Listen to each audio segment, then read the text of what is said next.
तो पे स्वागत करुच्ची तुम मानक आर गोटे क्लास को जोटा कि तुम नवम श्रेणी एशिया और आफ्रिकार उपनिवेशवाद बुझल कि नहीं प्रथम अध्याय।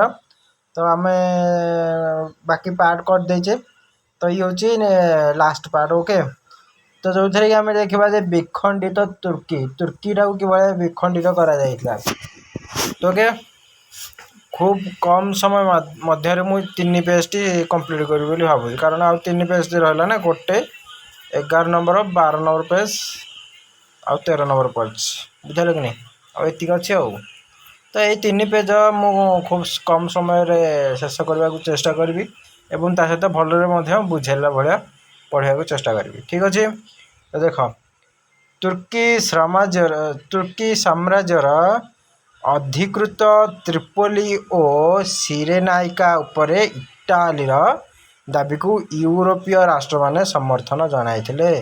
तो के पिला माने बुझिबाला कि नहीं ना कौन तुर्की साम्राज्यर अधिकृत किए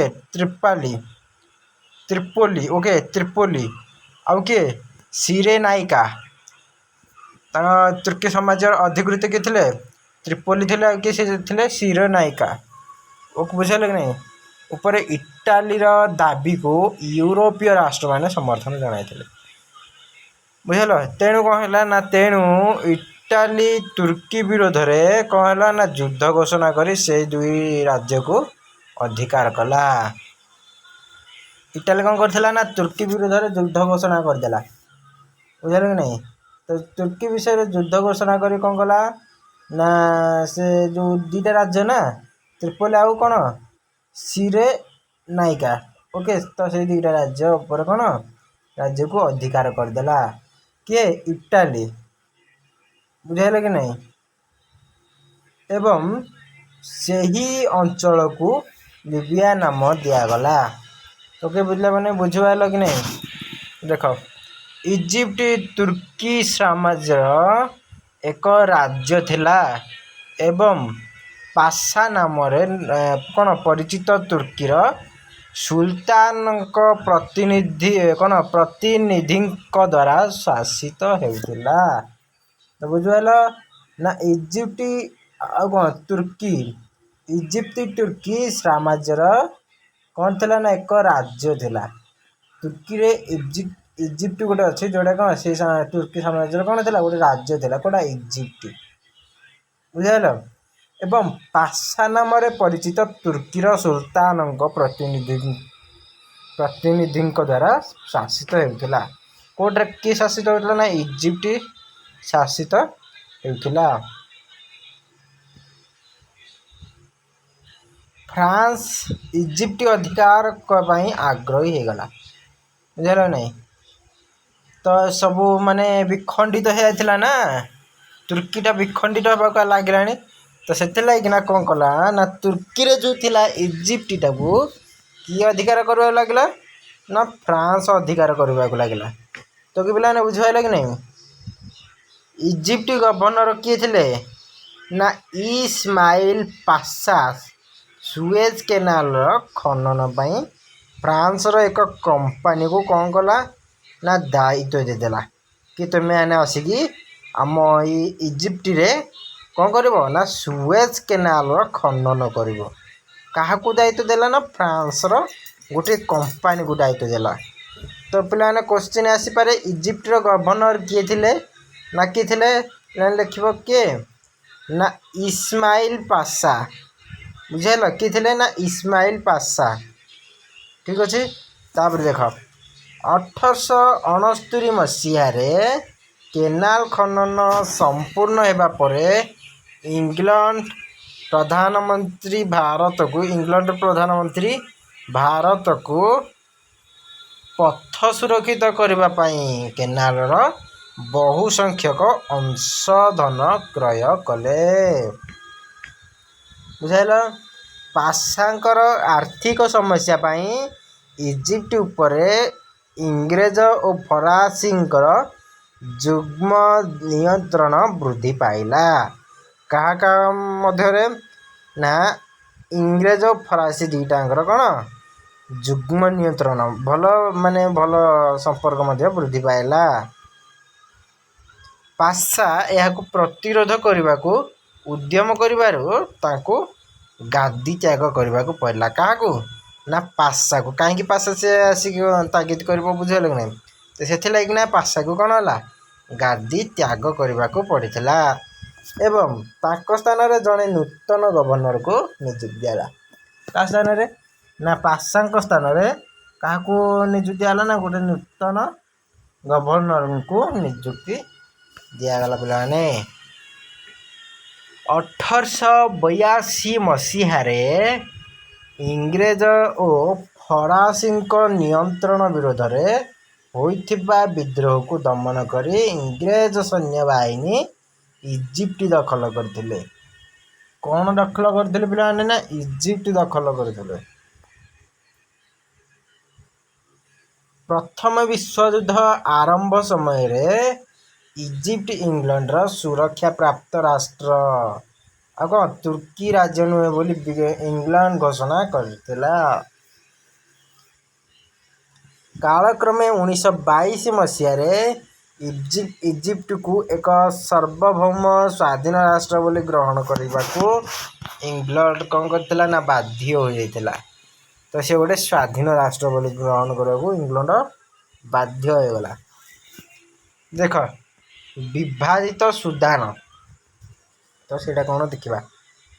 ଦେଖ, ଊନବିଂଶ ଶତାବ୍ଦୀର ଶେଷ ଭାଗରେ ଜଣେ ସୁଦାନୀୟ ନେତା ନିଜକୁ ମାହଦି ଭାବରେ ଘୋଷଣା କରି ସୁଦାନ ଉପରେ ଇଜିପ୍ଟ ଓ ଇଂଲଣ୍ଡର ନିୟନ୍ତ୍ରଣକୁ କ'ଣ କରିଥିଲା ପିଲାମାନେ? ନା ଉଚ୍ଛେଦ କରିଥିଲା। ଉଚ୍ଛେଦ ମାନେ କ'ଣ? ଭାଙ୍ଗି ଦେଇଥିଲା। ତାପରେ ପିଲାମାନେ 1898 ମସିହାରେ ଇଜିପ୍ଟ ଓ ଇଂଲଣ୍ଡ ମଧ୍ୟରେ ଏକ ଦୀର୍ଘ ଓ ରକ୍ତାକ୍ତ ଯୁଦ୍ଧ ପରେ ଇଂଲଣ୍ଡ କ'ଣ ହେଇଥିଲା? ଇଂଲଣ୍ଡ ସୁଦାନକୁ ପୁନଃ ଅଧିକାର କଲା। ବୁଝିଗଲା? ସୁଦାନକୁ କ'ଣ ହେଲା? ନା ଇଂଲଣ୍ଡ ପୁଣି ଥରେ ଅଧିକାର କରିଥିଲା। ତ ଥରେ ଯେତେବେଳେ ଅଧିକାର କରିଥିଲା ତ ଦୁଇ ଜଣଙ୍କ ଭିତରେ କ'ଣ ହେଇଥିଲା? ଯୁଦ୍ଧ ହେଇଥିଲା। ତ ସେଥିଲାଗି ନା ରକ୍ତାକ୍ତ ଯୁଦ୍ଧ ପରେ ଇଂଲଣ୍ଡ ମଧ୍ୟ ରକ୍ତାକ୍ତ ଯୁଦ୍ଧ ପରେ ମାନେ କ'ଣ? ତ ସେଇ ସୁଦାନକୁ କ'ଣ ପୁଣି ଥରେ ହରାଇ ଦେଲା କି ନା? ତ ସେଥିଲାଗି ନା ଇଂଲଣ୍ଡ ପୁଣି ଥରେ ଅଧିକାର କଲା କାହାକୁ? ସୁଦାନକୁ। ତ ସୁଦାନ ଇଂଲଣ୍ଡ ଶାସନ ଅଧୀନରେ ହେଲା। ସୁଦାନଟା କ'ଣ? ଇଂଲଣ୍ଡ ଶାସନ ଅଧୀନରେ ହୋଇଗଲା ପିଲାମାନେ। ଫ୍ରାନ୍ସ ସୁଦାନର ଦକ୍ଷିଣ ଭାଗକୁ ଅଧିକାର କରିବା ପାଇଁ ଉଦ୍ୟମ କରି ବିଫଳ ହେଲା। ତେବେ ପଶ୍ଚିମ ସୁଦାନ ଓ ସହରା ଅଞ୍ଚଳକୁ ଫ୍ରାନ୍ସକୁ ତା'ର ସ୍ୱାଧୀନ ଅଧିକାର ବିସ୍ତାର କରିବା ପାଇଁ ଛାଡ଼ି ଦିଆଗଲା। ଟିକେ ବୁଝିପାରିଲ ପିଲାମାନେ? ଏ ପର୍ଯ୍ୟନ୍ତ ଯେଉଁ ଯାଏଁ ପଢ଼ା ହେଲା ଟିକେ ଗୋଟେ ଲାଇକ୍ କରିଦିଅ ଏବଂ ଚ୍ୟାନେଲ୍ ନଥିଲେ ଚ୍ୟାନେଲକୁ ସବସ୍କ୍ରାଇବ୍ କରିଦିଅ ପିଲାମାନେ। ତ ଦେଖ, ଉପନିବେଶବାଦର ପରିଣାମ କ'ଣ ହେଇଥିଲା? ଦେଖ, ଯେଉଁ ଉପନିବେଶବାଦ ହେଇଥିଲା ତ ତା'ର ପରିଣାମ କ'ଣ ହେଇଥିଲା? ତ ସେଇଟା ଆମେ ଦେଖିବା। ଦେଖ, ପାଶ୍ଚାତ୍ୟ ରାଷ୍ଟ୍ରଗୁଡ଼ିକ ଏସିଆ ଓ ଆଫ୍ରିକା ମହାଦେଶରେ ଉପନିବେଶମାନ ସ୍ଥାପନ କରିଥିଲେ। ଏ ଦୁଇ ମହାଦେଶର ଅଧିକାଂଶ ଦେଶ ସେମାନଙ୍କ ରାଜନୈତିକ ସ୍ୱାଧୀନତା ହରାଇ ଦେଇଥିଲେ ଏବଂ ଏକ ବା ତତୋଧିକ ସାମ୍ରାଜ୍ୟବାଦୀ ରାଷ୍ଟ୍ର ଦ୍ୱାରା ଶାସିତ ହୋଇଥିଲେ। ବୁଝିଲ କି ନାହିଁ? ତ 1914 ମସିହା ଯୁଦ୍ଧ କ'ଣ ପୃଥିବୀର ପ୍ରାୟ ସମସ୍ତ ଅଣଶିଳ୍ପାୟିତ ରାଷ୍ଟ୍ର କେତେକ ଶିଳ୍ପାୟିତ ରାଷ୍ଟ୍ରଙ୍କ ପ୍ରତ୍ୟକ୍ଷ ବା ପରୋକ୍ଷ ନିୟନ୍ତ୍ରଣକୁ ଆସିଯାଇଥିଲେ। ସାମ୍ରାଜ୍ୟବାଦର ଶେଷ ସମୟ ବେଳକୁ ପୃଥିବୀର ପ୍ରାୟ କେତେ? 2/3 ଲୋକ କ'ଣ ହେଇଥିଲେ? ନା ବିଦେଶ ଶାସନାଧୀନରେ ହୋଇଯାଇଥିଲେ। ବୁଝିଲ?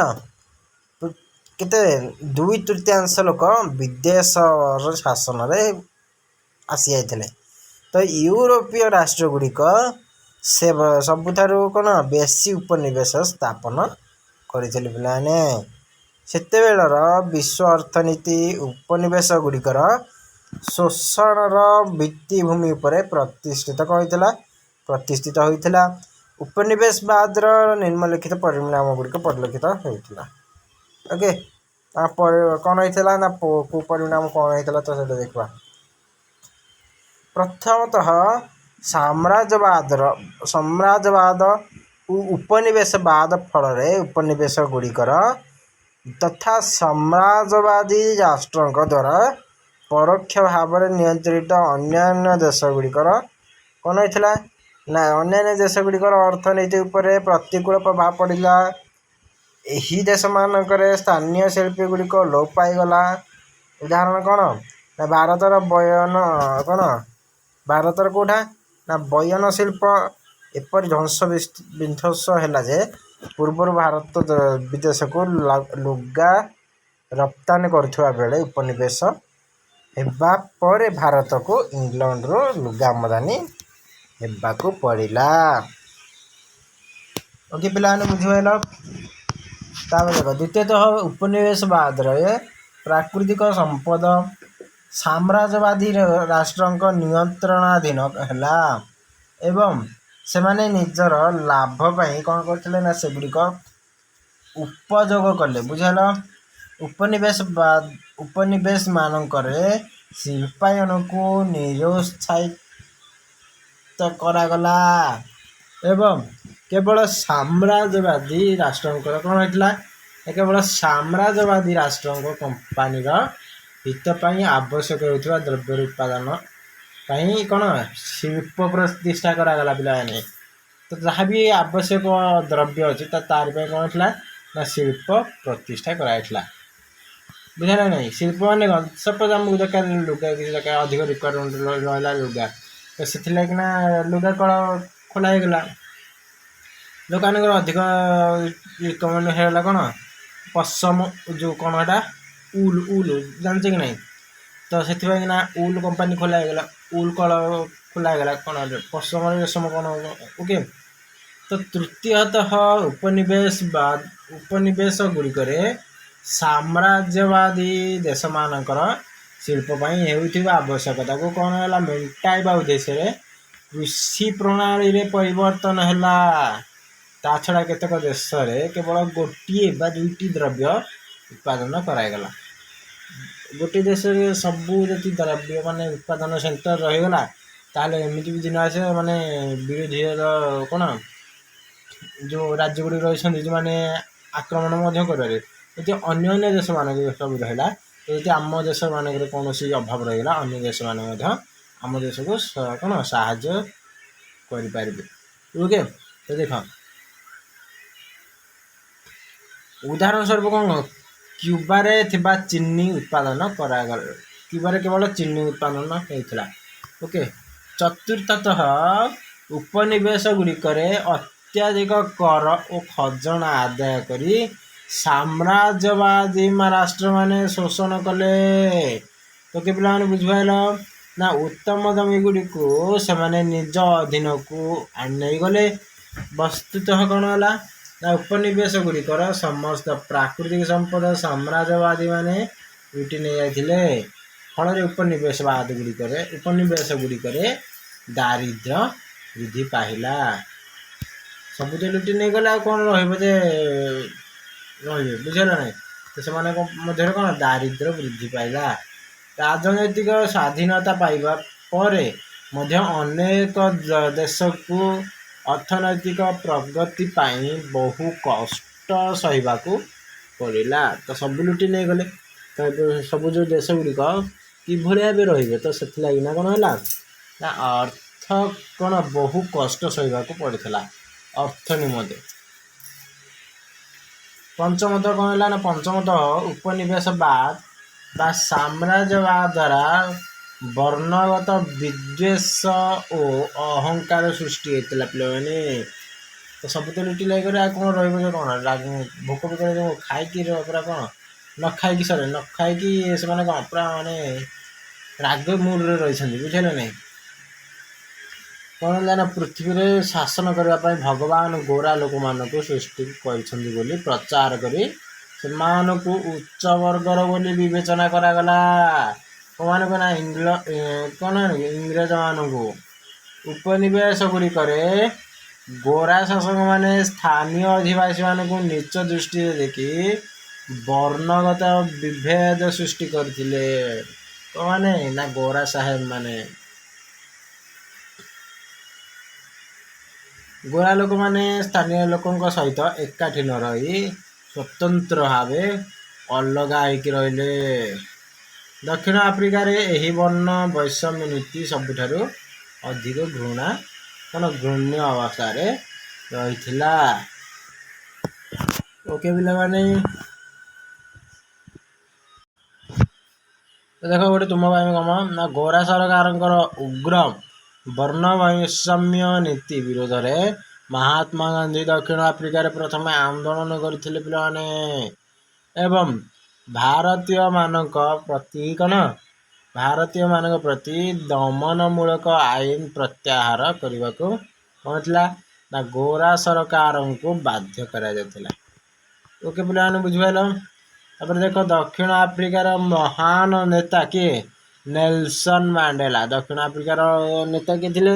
ମହାନ ନେତା କିଏ? Nelson Mandela. ଦୀର୍ଘ 27 ବର୍ଷ କାଳ ବନ୍ଦୀ ହୋଇ ସୁଦ୍ଧା ବର୍ଣ୍ଣ ବୈଷମ୍ୟ ନୀତି ବିରୋଧରେ ଲଢ଼େଇ କରି ଶେଷରେ ଦକ୍ଷିଣ ଆଫ୍ରିକାରେ ଏକ ଅଣବର୍ଣ୍ଣବାଦ ଗଣତନ୍ତ୍ର ପ୍ରତିଷ୍ଠା କରିଥିଲେ। ଏବଂ 1994 ମସିହାରେ କହିଥିଲା ନା 1994 ମସିହାରେ ସେ ଦକ୍ଷିଣ ଆଫ୍ରିକାର ପ୍ରଥମ କୃଷ୍ଣକାୟ ରାଷ୍ଟ୍ରପତି ହୋଇଥିଲେ। କିଏ? ନା ନେଲସନ ମାଣ୍ଡେଲା। ତାପରେ ଦେଖ ନେଲସନ ମାଣ୍ଡେଲା ଯେଉଁ ହେଇଯାଇଥିଲେ ରାଷ୍ଟ୍ରପତି, ତାଙ୍କର ସୁପରିଣାମ କ'ଣ ହୋଇଥିଲା? ଉପନିବେଶବାଦ ଦ୍ୱାରା ପରୋକ୍ଷରେ କ'ଣ ହୋଇଥିଲା ନା ପରୋକ୍ଷରେ କେତେକ ସୁଫଳ ମଧ୍ୟ ମିଳିଥିଲା। ପ୍ରଥମତଃ ନିଜ ସ୍ୱାର୍ଥ ହାସଲ ପାଇଁ କ'ଣ ହେଇଥିଲା ନା ନିଜ ସ୍ୱାର୍ଥ ହାସଲ ପାଇଁ ଉପନିବେଶବାଦୀମାନଙ୍କର ଦ୍ୱାରା ନିଆଯାଉଥିବା କେତେକ ପଦକ୍ଷେପ ପ୍ରକାରାନ୍ତରେ ଉପନିବେଶବାସୀମାନଙ୍କୁ ସାହାଯ୍ୟ କରାଯାଇଥିଲା। ଉଦାହରଣ ସ୍ୱରୂପ କ'ଣ ନା ଭାରତରେ ପାଶ୍ଚାତ୍ୟ ଶିକ୍ଷା ପ୍ରଚଳନ, ରେଳପଥ ନିର୍ମାଣ, ଡାକଘର ବ୍ୟବସ୍ଥା। ତ ପିଲାମାନେ ଏଗୁଡ଼ିକ କ'ଣ ହୋଇଥିଲା ନା ଆରମ୍ଭ ହୋଇଥିଲା। ଦେଶର ଜାତୀୟତା ବିକାଶରେ ମଧ୍ୟ ସହାୟକ ହୋଇଥିଲା ପିଲାମାନେ। ଦ୍ୱିତୀୟତଃ ଉପନିବେଶ ଗୁଡ଼ିକର ଅନ୍ୟ ଦେଶ ସହିତ ବାଣିଜ୍ୟିକ ସମ୍ପର୍କ ସାମ୍ରାଜ୍ୟବାଦୀଙ୍କ ଅର୍ଥନୈତିକ ଅଭିବୃଦ୍ଧି ପାଇଁ ଉଦ୍ଦିଷ୍ଟ ହେଉଥିଲେ ସୁଦ୍ଧା ପରବର୍ତ୍ତୀ ସମୟରେ କ'ଣ ହୋଇଥିଲା ନା ଉପନିବେଶ ଗୁଡ଼ିକ ସ୍ୱାଧୀନ ହେବା ପରେ ଏହା ସେମାନଙ୍କ ଅର୍ଥନୀତିର ପ୍ରଗତିରେ ସାହାଯ୍ୟ କରିଥିଲା। ତୃତୀୟତଃ ଉପନିବେଶ ଗୁଡ଼ିକ ନିଜ ମାତୃଦେଶ ତଥା ଅନ୍ୟ ଦେଶର ସମ୍ପର୍କରେ ଆସି ନୂତନ ସଭ୍ୟତା ଓ ସଂସ୍କୃତି ଦ୍ୱାରା ପ୍ରଭାବିତ ହେଲେ ଏବଂ ନିଜ ଦେଶରେ କ'ଣ ସାମାଜିକ ଓ ସାଂସ୍କୃତିକ ଉନ୍ନତି ଆଣିପାରିଲେ। କିଏ? Nelson Mandela. ସଭ୍ୟତାର ପ୍ରସାର ଉପନିବେଶ ସ୍ଥାପନର ଉଦ୍ଦେଶ୍ୟ ବୋଲି ଯୁକ୍ତି ବାଢ଼ିଥିଲେ ସୁଦ୍ଧା ସାମ୍ରାଜ୍ୟବାଦୀ ରାଷ୍ଟ୍ରମାନେ କ'ଣ ଥିଲେ ନା ସାମ୍ରାଜ୍ୟବାଦୀ ରାଷ୍ଟ୍ରମାନେ ଉପନିବେଶ ଗୁଡ଼ିକର ସାମାଜିକ ଓ ଅର୍ଥନୈତିକ ଶୋଷଣ କରି ନିଜ ସ୍ୱାର୍ଥ ତଥା ନିଜ ଦେଶର ବିକାଶ ଘଟାଇଥିଲେ। ତେବେ ପ୍ରତ୍ୟେକ ପଦକ୍ଷେପରେ ଉପନିବେଶବାଦୀଙ୍କୁ ବିରୋଧ କରୁଥିଲେ। ବୁଝିପାରିଲେ ପିଲାମାନେ? ଏବଂ ଆବଶ୍ୟକ ପଡ଼ିଲେ ସଶସ୍ତ୍ର ସଂଗ୍ରାମ କରି ବିଦେଶୀ ଶାସକଙ୍କୁ ନିଜ ମାଟିରୁ ହଟାଇବାକୁ ପଛାଇ ନଥିଲେ ପିଲାମାନେ। କ୍ରମେ ସାମ୍ରାଜ୍ୟବାଦ ବିରୋଧରେ ଆନ୍ଦୋଳନ ଏକ ଆନ୍ତର୍ଜାତିକ ରୂପ ନେଲା ଏବଂ ପ୍ରତ୍ୟେକ ବିଜିତ ଦେଶ ଅନ୍ୟ ବିଜିତ ଦେଶର ସ୍ୱାଧୀନତା ପାଇଁ ସମର୍ଥନ ପିଲାମାନେ ଜଣାଇଥିଲା। ତ ଦ୍ୱିତୀୟ ବିଶ୍ୱଯୁଦ୍ଧର 2 ଦଶନ୍ଧି ମଧ୍ୟରେ କ'ଣ ଥିଲା ପ୍ରାୟ ସମସ୍ତ ଉପନିବେଶବାଦର ସ୍ୱାଧୀନତା ହାସଲ ପାଇଥିଲେ। ତ ଓକେ ପିଲାମାନେ, ତ ଫାଇନାଲି ପ୍ରଶ୍ନାବଳୀ ଆସିଗଲା। ଓକେ, ତ ଆମର ଚାପ୍ଟରକୁ ଏଇଠି କ୍ଲୋଜ୍ କରିବା। ତ ବାସ୍ ମୁଁ କିଛି ସମୟ ଭିତରେ 19-20 ମିନିଟ୍ ବୋଲି ଭାବୁଛି ଭିଡ଼ିଓଟି। 20 ମିନିଟ୍ ଭିତରେ ଯେତିକି ବୁଝେଇଛି ଭଲରେ ବୁଝେଇଛି ବୋଲି ଭାବୁଛି। ଯଦି କିଛି ଡାଉଟ୍ ଅଛି ତାହେଲେ କମେଣ୍ଟ ବକ୍ସରେ କୁହ। ନେକ୍ସଟ କ୍ଲାସ୍ରେ ଡାଉଟ୍ କ୍ଲିୟର କ୍ଲାସ୍ କରିବା। ନଚେତ୍ ଯଦି ନ ହେଉଛି ବୋଲେ ସବୁଦିନ 11ଟା ବେଳକୁ ଆମେ ଡାଉଟ୍ କ୍ଲିୟର କ୍ଲାସ୍ କରିବା। ସବୁଦିନ ନୁହଁଟା ଦିନେ ଛଡ଼ା ଦିନେ ବୁଝିପାରିଲ କି ନାହିଁ ସବୁଦିନ ସମୟ ହେବନି ଦିନେ ଛଡ଼ା ଦିନେ ଆମେ ଡାଉଟ୍ କ୍ଲିୟର କ୍ଲାସ୍ କରିବା ଯାହା ବି ଡାଉଟ୍ ଥିବ ମ୍ୟାଥମେଟିକ୍ସ ତାପରେ ଓଡ଼ିଆ ଇଂଲିଶ ତ ଷ୍ଟାର୍ଟ ହେଇନି କିଛି ମ୍ୟାଥମେଟିକ୍ସ ମଧ୍ୟ ଷ୍ଟାର୍ଟ ହେଇନି ସବୁ ଷ୍ଟାର୍ଟ ହେଇଯାଏ ଟିକେ ବାସ୍ ଟିକେ ଯୋଜନା ଦରକାର କାରଣ ମ୍ୟାଥମେଟିକ୍ସ ନା এইଭଳିଆ ଏବେ ସ୍କ୍ରିନ୍ ରେକର୍ଡ଼ର ସାହାଯ୍ୟରେ ପଢ଼େଇଲେ ହେବନି ନା ବୁଝିପାରିଲ କି ନାହିଁ ସେଥିଲାଗି ନା ତାର କିଛି ଏକ୍ସଟ୍ରା ହ୍ୱାଇଟ୍ ବୋର୍ଡ଼ ହେରିକା ଦରକାର କି ଭଲ ଗୋଟେ ପ୍ରୋଫେସନାଲ୍ ଜାଗାରେ ମଧ୍ୟ କରି ସୁଟିଂ ହେବ ବୁଝିପାରିଲ ନାହିଁ ତ ହଉ ଆଜିର କ୍ଲାସ୍ ଏତିକି ନେକ୍ସଟ ଡେରେ ତ ପିଲାମାନେ ବାଏ ବାଏ।